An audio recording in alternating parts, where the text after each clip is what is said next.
Grammaire. L'adjectif qualificatif et les degrés de l'adjectif.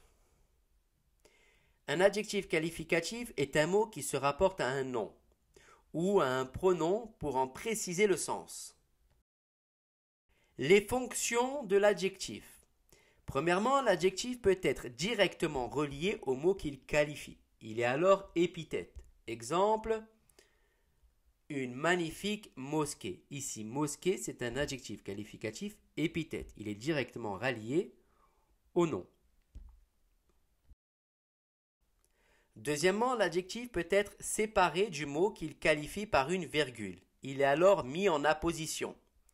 Exemple, surpris, virgule, la foule écouta attentivement le roi. Ici, surpris, c'est un adjectif mis en apposition et il est séparé par une virgule.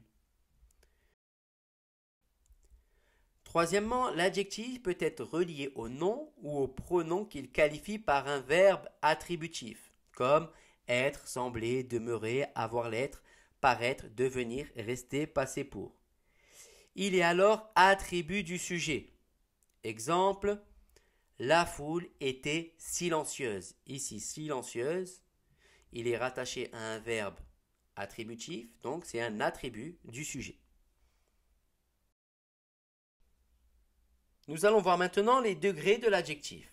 Le comparatif permet de comparer un élément à un autre et il est formé de l'adjectif précédé d'un adverbe, comme moins, aussi, plus, etc. Le complément du comparatif est introduit par que. Premièrement, le comparatif d'infériorité, avec moins que. Exemple, les hommes étaient moins bruyants que les femmes.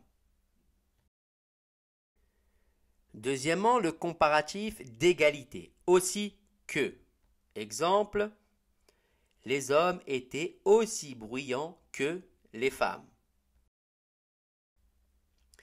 Et enfin, troisièmement, le comparatif de supériorité, plus que. Exemple, les hommes étaient plus bruyants que les femmes. Le superlatif relatif permet d'exprimer le plus haut ou le plus bas degré d'une qualité.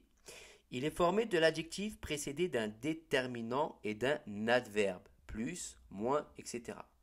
Exemple, le match le plus sensationnel ou le match le moins intéressant.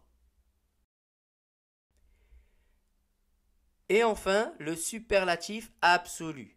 Il est formé de l'adjectif précédé d'un adverbe d'intensité, comme peu, à peine, légèrement, assez, plutôt, moyennement, très, fort, extrêmement, etc. Exemple, un tissu peu coloré, un tissu assez coloré et un tissu très coloré. Vous devez connaître tout cela par cœur.